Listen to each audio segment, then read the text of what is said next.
de mi enseñanza de hoy. Hoy básicamente se trata del lugar adecuado, de que existe un lugar para orar. Y yo quisiera empezar hablando de un momento que recuerdo mucho, es que cuando yo le contaba a las personas que iba a ser papá, pues con la felicidad, ¿no? De que uno va a ser papá. Y los hombres, porque ninguna mujer me lo dijo, los hombres me empezaron a decir, oiga, no, felicitaciones. Y después de que me felicitaban me decían, y prepárese para no dormir mínimo durante los 4 meses siguientes. Y entonces yo, no, yo no creo, o sea, yo creo que la gente está pues como exagerando. Entonces me empezaron a decir, y después le decía a otro, oiga, no, prepárese, eso es verdad. Y yo ya me empecé a preocupar cuando el pastor Leonardo me dijo lo mismo. Y yo dije, uy, esta vaina como que es en serio. Y entonces, básicamente yo me acuerdo, como él nació en un mes donde el trabajo no paraba, el ministerio no paraba, pues digamos que la primera semana y las 2 primeras yo estaba bien. Yo dije, pues estaba cansado porque pues él se despertaba por la noche y todo el tema, pero a la tercera semana estaba yo, estábamos con Lau ahí en la habitación, y yo me acuerdo que como a las 3 de la mañana yo lo tenía alzado y empieza a llorar. Era como, o sea, a unos decibeles que mi cerebro no sabía cómo procesarlo. O sea, yo estaba así aturdido por el cansancio y solo le dije, Señor, ven por tu iglesia ahora mismo. Ven, no soporto más esto. Señor, por favor, ¿qué más hay que esperar? Y le dije, Señor, por favor, ven, o sea, ráptame a mí por lo menos. Digo, o sea, no tiene que ser pues como Elías en caballos de fuego. Así sea la burra de Balaam. Por favor, sácame de ese sufrimiento. Y bueno, yo le decía, Señor, por favor, algún ángel, Miguel, el que esté desocupado. Pero yo sentía que esto se me estaba volviendo una locura. Pero bueno, yo le pedí que pasara de mí esta copa, pero no se hizo mi voluntad, sino la de él. Entonces aquí estamos, ¿no? Entonces, no solamente vino eso. Entonces yo dije, bueno, lo de dormir, algo haré. Hay un tinto en el trabajo, pero empezaron a venir una serie de cosas cuando él nació, ¿no? Y es materia de la prédica que quiero hablarles hoy. Y es que hay una serie de creencias, no sé si es en el mundo, en Latinoamérica, pero en Colombia hay una serie de creencias. ¿Sí? No voy a decir si es verdad o no, solo las hay. ¿Cuál? La primera. Si el niño, entonces cuando yo lo tenía, me decían, bueno, ya los papás que ya han tenido 4 y 5 hijos, dicen, hay un mito y es que, es una creencia que cuando el niño se atore, usted le sopla aquí. Entonces yo lo miraba y yo no le veía, pues sí, la molleja que está. Desde esta mañana estoy tratando de aprenderme la palabra, entonces yo no le veía hueco. Entonces yo decía, pero si yo le soplo, o sea, pues, bueno. No levantarlo muy rápido porque se le caen los cachetes. ¿Sí? Entonces cuando usted está en la iglesia y de pronto usted es cachetón y usted ve a una señora de edad, sobre todo pues avanzada, y empieza a mirarlo y a decirle al del lado, los cachetes. Es eso. Otro es que si alguien viene de un entierro, no puede tocar al niño ni acercarse porque se le mete un frío al niño. ¿Y cómo se le saca ese frío? Usted va a una carnicería, busca una vaca, le saca todo lo que tenga la vaca y mete al niño dentro de la vaca. O sea, yo no voy a debatir si eso es verdad o mentira, solo lo hay. Otro es que las mujeres en estado de embarazo no pueden acercarse porque les da pujo o algo así. Y si les da mucho pujo, se hernian o algo así. Entonces, listo. Otro es que hay que ponerle un botón para que no se les salga el ombligo. ¿Sí? Aquí o algo así. Bueno, será todo mi prédica, gracias. Otro es esto que voy a decir, si raya en la brujería, y si usted cree esto, perdóneme. Una es que hay personas que tienen la vista, o sea, una mirada como muy fuerte, entonces usted tiene que amarrar algo al niño acá para que el mal de ojo, algo así. Entonces ese es otro. Yo cuando nació mi hijo, yo estaba esperando que él le saliera para el cabello, para cortar el cabello a la moda, así como Cristiano Ronaldo, que usted se espera aquí, así que.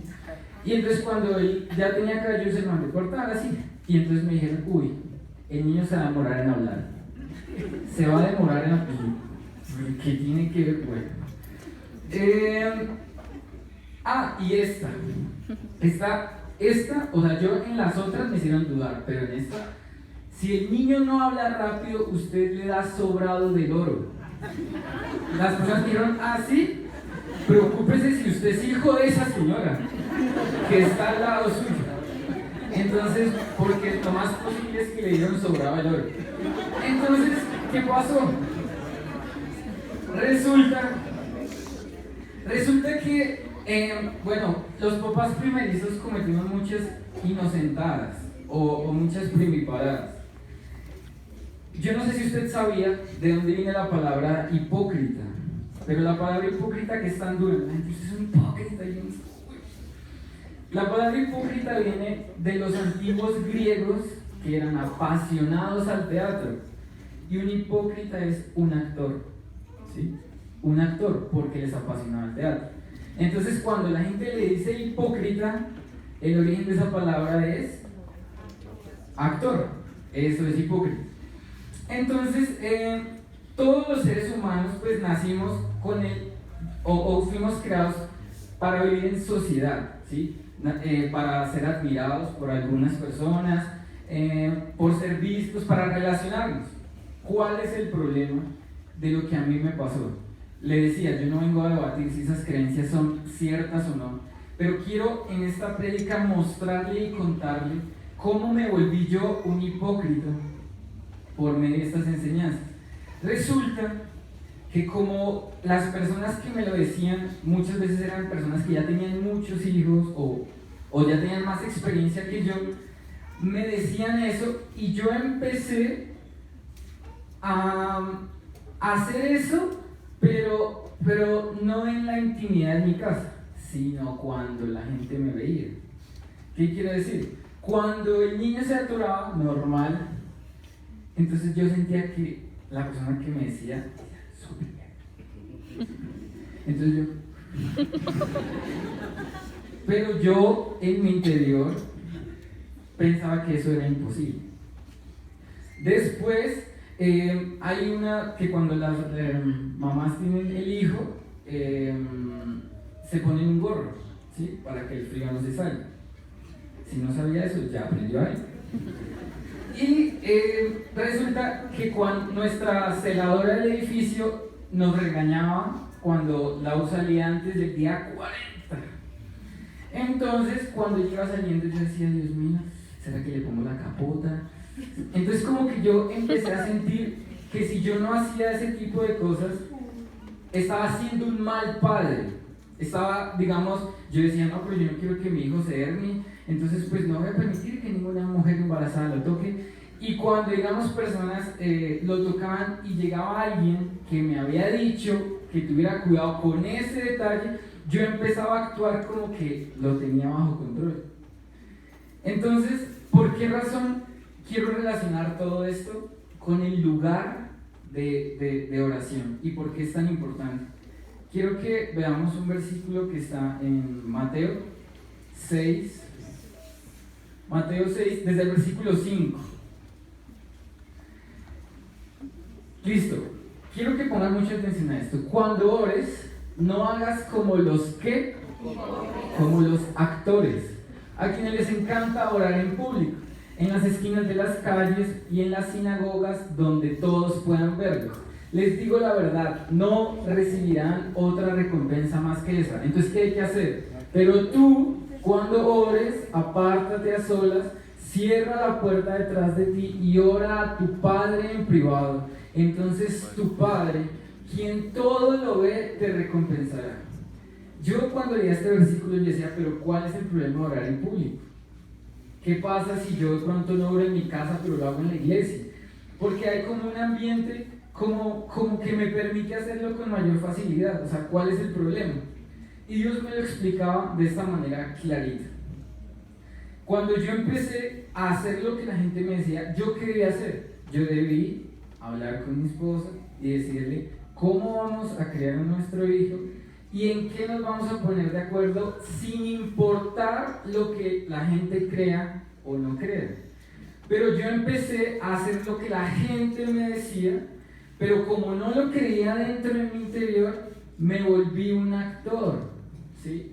Entonces, por ejemplo, hay personas que vienen a la iglesia y entonces uno los ve entrando, y digamos que el esposo se adelanta y la esposa le dice, ay, gordo, ven, estoy aquí. Y el esposo se sorprende, porque en la casa no le dice gordo. Lo trata peor que al chino de los mandados. O si uno va en la Plaza Bolívar y yo voy con un amigo y pasan, digamos, mis hijos, coincidencialmente me encuentro y yo, hola hijo, ¿cómo estás? Por lo que está mi amigo, no, te amo, no sé qué. Y mi hijo, ¿por qué? Porque su hijo no está acostumbrado a oírle esas palabras en su casa. Si entendemos que Dios no es algo, sino es alguien, pues también se siente raro de que usted y yo en la iglesia le digamos, Señor, te amo, y todas las palabras que decimos, y en la casa jamás se lo decimos, cuando estamos solos con Él. Y usted dice, bueno, es que es Dios, o sea, Dios sabe, y Él no es ni mi esposa ni mi hijo, pero Dios es alguien. Y si usted o sea, por eso es que quiero como dejarle claro esto. Yo sé que usted tiene buenas intenciones y yo al venir a la iglesia y adorarle a Dios, yo tenía buenas intenciones de ser un papá, un buen papá, pero en mi casa, digamos, no era claro con Lau y le decía, no, es que la verdad es que si tú sales sin gorro se te sale un frío, sino como que yo trataba como de, en mi casa, así, y entonces afuera así, sobraba el oro, y entonces como que procuraba como tener como contento para que la gente pensara que yo era un buen papá. Entonces, lo que pasa es que cuando usted y yo no hacemos primero, construimos una identidad, o más bien, perdón, una intimidad en un lugar privado, nos terminamos convirtiendo en actores y terminamos como confundiendo a Dios, si me permite usar esa palabra. Porque Dios no entiende por qué nosotros, como nuestros hijos o nuestra esposa, la tratamos súper bien en público, pero en privado, o sea, empieza uno a hablarle súper fuerte a los hijos, pero como hay alguien, entonces ya lo empiezo a tutear, ¿no? Sí, ya empiezo a tutear, ay, Gordis, ven. Pero en la casa, entonces, quiero que veamos otro versículo, digamos, en la palabra, de por qué decía ahí, no oren así, sino enciérrese o apártese. Cerrar la puerta es apartarse, la vida va a 1000 por hora, o sea, usted sale a la calle y todo el mundo va afán, todo el mundo va tarde, no sabe por dónde va a aprovecharle. Y entonces, como que todo va tan rápido que cuando usted cierra la puerta, logra decir, bueno, Señor, aquí estoy, paro mi ritmo de vida un momento. Y Jesús lo hacía. Mire lo que dice Marcos 1:35, nos muestra cómo Jesús también hacía eso. Usted sabe que Jesús tenía gente encima todo el día, sáneme, cúreme, mi esposa, mi suegra, no sé qué, pero Él buscaba en un momento siempre para orar. Dice, a la mañana siguiente, antes del amanecer, Jesús se levantó y fue a un lugar aislado para orar. Yo sé que para los que han leído la Biblia, ustedes han visto que hay versículos que dicen, y Jesús estaba en el templo leyendo la Biblia, estaba hablando desde niño con otras personas. O sea, el problema no es congregarse. La Biblia dice, no se dejen de congregar, como algunos tienen por costumbres. La Biblia dice que en las primeras reuniones o como empezó la iglesia, ellos cantaban himnos, compartían. O sea, el problema no está en congregarse. El problema está en que el ejemplo que le ponía de mi caso, en el caso de que yo le digo a mi esposa, no, es que yo no creo en ese tipo de cosas, pero las hago porque quiero tal vez traerle tranquilidad a mi alma, decir, bueno, de pronto, qué tal que sea cierto, y también para que la gente me diga, uy, no, qué buen cristiano es. Pero entonces lo que Jesús quiere decirnos es, así como usted no quiere confundir a sus hijos tratándolos bien en la calle y duro en la casa, o así como usted no quiere tratar súper bien a su esposo en la calle para que la gente diga, ay, qué bonito matrimonio, sino que usted quiere hacer lo mismo en la intimidad, pues eso, ¿no le parece que llevar como una doble vida es algo tan desgastante? O sea, es algo, yo me sentía aburrido de eso, de no ser igual en mi intimidad que afuera. Yo sé que uno muchas veces va como en esta vida a mí, pero quiero contarles una anécdota también, como muy personal.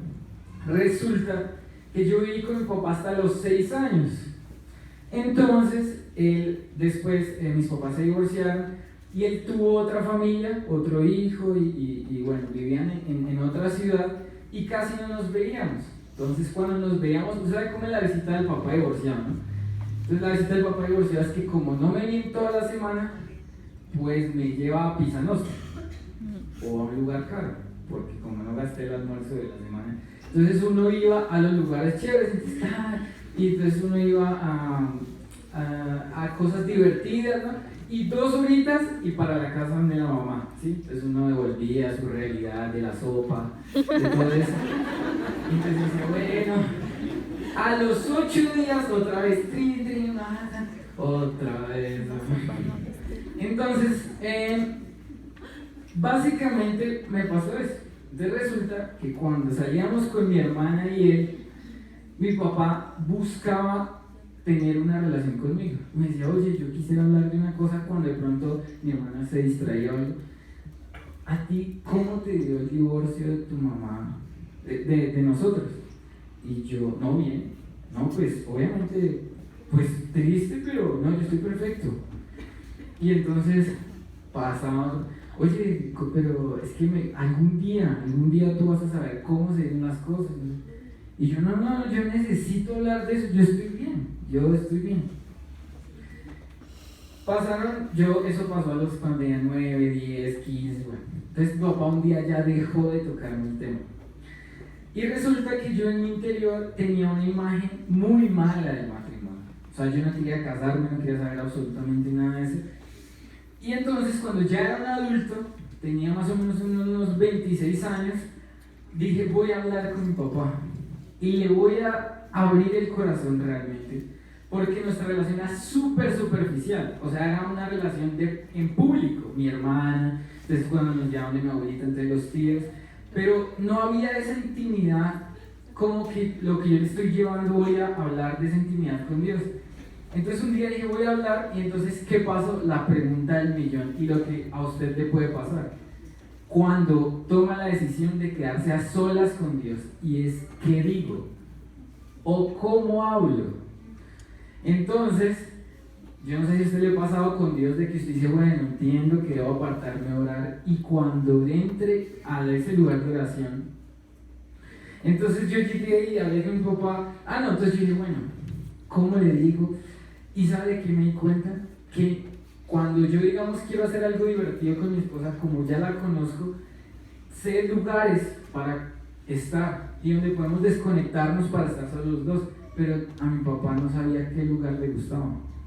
¿Por qué? Porque no tenía memoria de un lugar que nos conectara, no lo tenía. Entonces yo dije, bueno, que un tinto, y si no ni sabía si le gustaba el tinto.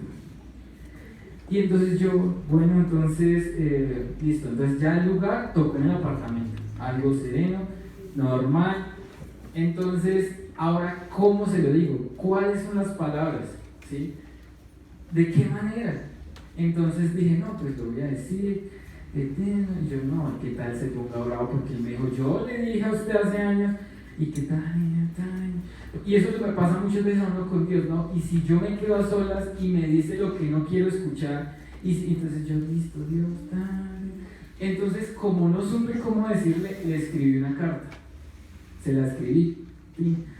Y entonces le dije, oye, Paz, que yo hace mucho tiempo quiero decirte algo y no tengo, o sea, no puedo ni hablarlo, entonces te lo voy a leer. Y estábamos él ahí en mi apartamento y claro, él se sorprendió.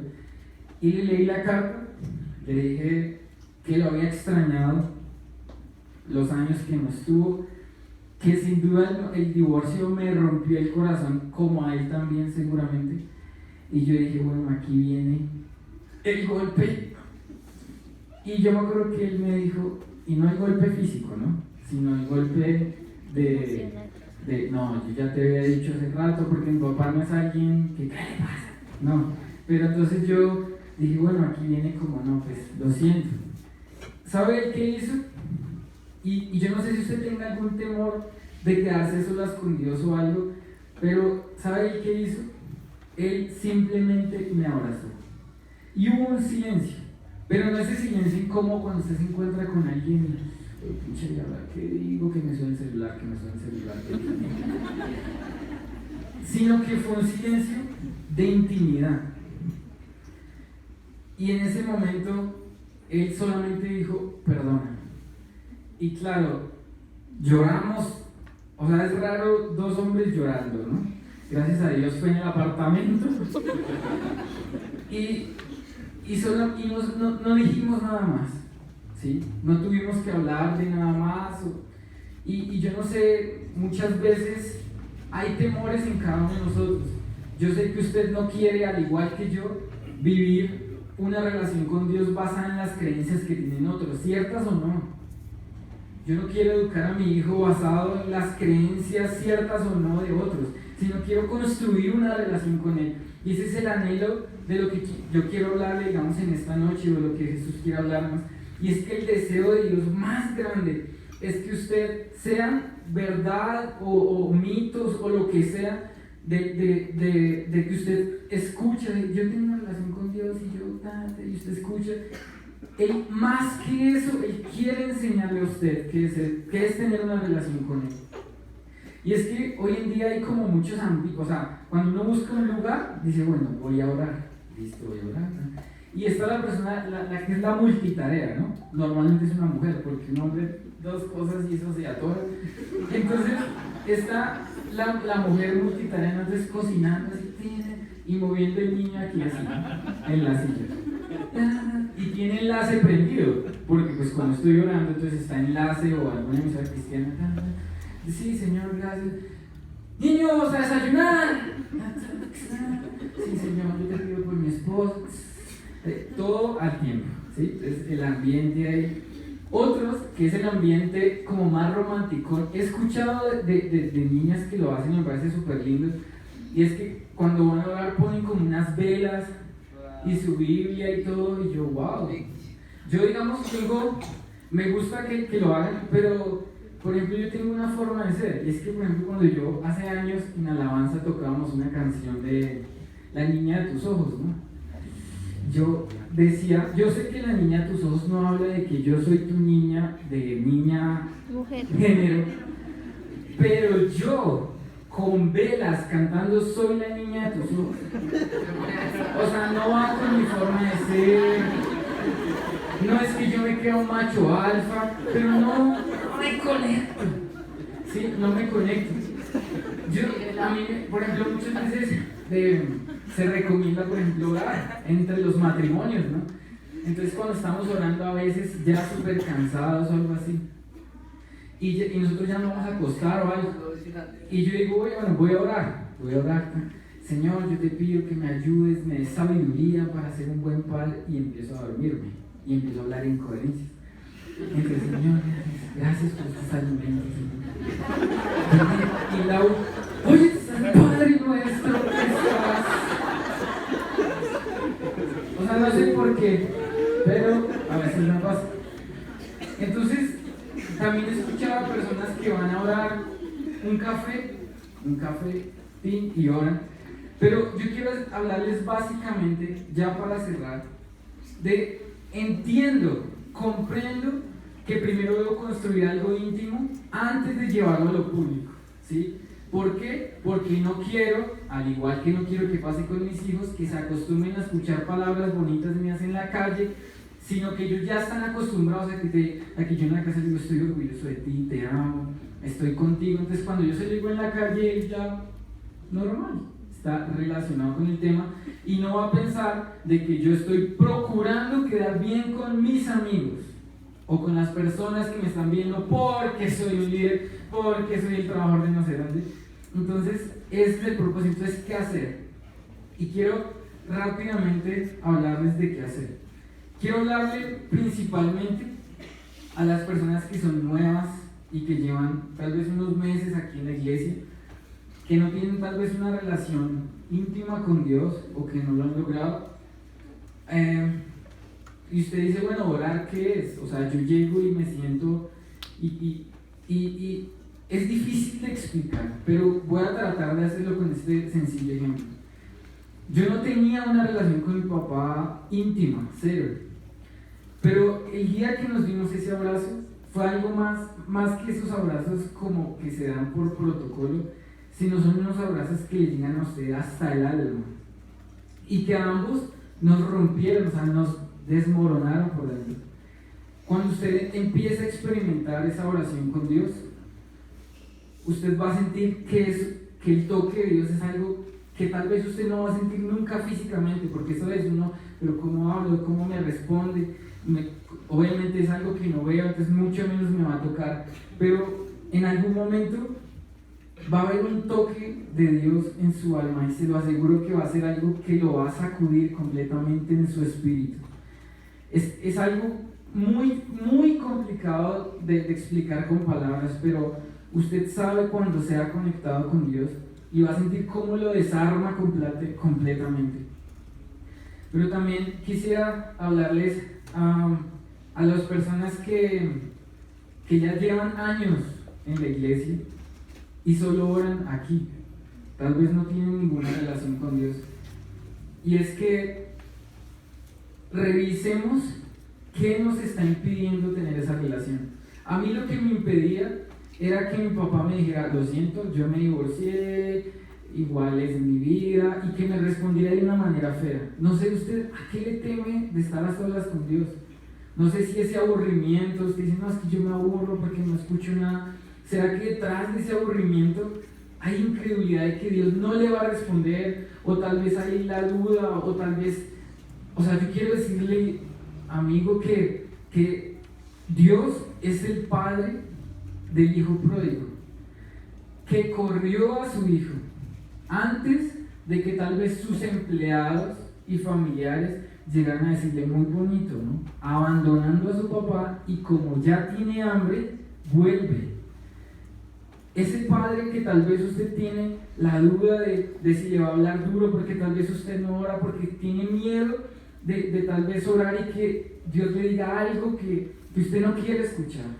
Yo le digo que Dios es ese padre porque usted dice, no, yo tengo tantos errores que para qué voy a orar, yo ya sé que Dios me va a mencionar de eso.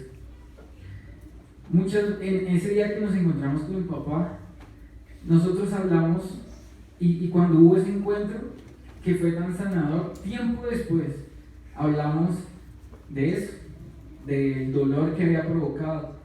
Y tal vez Dios va a hacer eso con usted, Dios no va a llegar a recriminarle de una. Entonces no tenga miedo y revise cada uno en su corazón qué es realmente. O sea, listo, usted se está quedando dormido, listo, usted lo está aburriendo, pero ¿será que hay algo más de fondo? ¿Será que usted tiene temor? ¿Será que tiene miedo de encontrarse con muchas veces las miserias que uno tiene por dentro? Y también, al igual que le hablaba a las personas anteriores, con mucho respeto también quisiera hablarles al liderazgo en algo de esto. Y es que si tal vez se nos está volviendo una monotonía, si tal vez logramos ya tener un hábito de oración, años llevamos orando, muchas veces el tener un hijo, y los que tienen hijos saben, ¿no? Entonces toca llevarlo y dormirlo y tal, entonces como que se vuelve algo bien difícil. Entonces con Lau muchas veces decimos, no, vamos a ir a comer a tal lado para estar los dos, y después, pum, las 9 de la noche, no, ya quién sale. Y sabe, quiero contarle una intimidad nuestra, y es que muchas veces nosotros, digamos, hemos hecho, cuando queremos salir de esa monotonía, muchas veces ponemos, sí está bien contar esto, ¿sí? Recuerda que no me puede regañar en público, ¿no? Y entonces, muchas veces hemos puesto, ¿saben? Nos hemos conseguido unas velas y hemos apagado las luces y las hemos puesto en el comedor. Hemos comprado unas tortas y, ¿saben? No pudimos ir a un restaurante, no pudimos ir a hacer 1.000.000 de cosas, pero nos sentamos y nos miramos solamente. No llegamos como, no, sí, ya, sino es como esa mirada y callamos muchas veces de intimidad, de que ya sabemos cómo está el otro. Y yo no sé, usted no tiene que inventarse algo inmanejable, tiene que ser algo como muy sencillo que a usted lo conecte. Yo le decía ahorita, por cierto, las tortas que estábamos comiendo son de arándanos. Yo cumplo en septiembre. Si usted se acuerda de mi cumpleaños, una torta de arándanos en septiembre. Cero para otra, yo quiero, digamos, como hablarles de algo ya para cerrar, y es que a mí me conecta. Yo le decía que a mí esa canción de Soy la niña de tus ojos, de velas, no va conmigo, ¿sí? Muchas veces cuando siento que la monotonía me está absorbiendo con el Señor, una vez cogí la bicicleta y me fui muy lejos a una montaña y ahí en medio de la naturaleza yo me senté a hablar con Dios y le dije, Dios, estoy mal, o sea, estoy preocupado. Y esa es la forma como yo muchas veces me conecto. Y muchas veces no llego y digo, Señor, tú sabes, muchas veces digo, Señor, soy un desastre, ayúdame. Y como que ese tipo de cosas, busque eso. Y cómo quiero invitarle que empiece. Usted, y es con lo que ya quiero cerrar ahora, empiece su relación con Dios donde usted está. ¿Qué quiero decir? Si usted, lo más íntimo que usted tuvo con su papá fue un tinto, que le dijo, venga, mi hijo, tómese un tinto conmigo. Si tal vez es lo que más lo conecta a usted, o lo más íntimo que usted estuvo, tómese un tinto, sírvase un tinto, coja su Biblia y ore. Si tal vez lo que usted hace años lo recuerda de tener una relación con su papá era caminar tal vez por el campo, no sé, salga a caminar y vaya hablando con Dios. Busque algo que lo conecte con Dios, busque algo que porque muchas veces me pasaba eso, yo no oraba porque yo lo relacionaba muchas veces con la relación que mi papá tenía o que teníamos y decidí tomar la decisión. Le escribí una carta a mi papá y ¿sabe qué fue de las primeras cosas que empecé a hacer con Dios cuando estaba muy mal? Escribirle cartas, porque era lo que me conectaba con esa vez que hablé con él. Busque un lugar, algo que lo conecte con el Señor, si realmente usted siente que se le está dificultando. Si se le facilita simplemente sentarse en un lugar y orar, pues súper, pero si no, busque algo que lo conecte o algo que lo renueve con su relación con Dios. Y ahí donde usted está, quisiera invitarlo a que pueda cerrar sus ojos, si quiere ponerse de pie o sentado, como usted se sienta más cómodo, y que usted le pueda decir al Señor, Señor, aquí estoy, en este lugar. Hoy entiendo que la intimidad o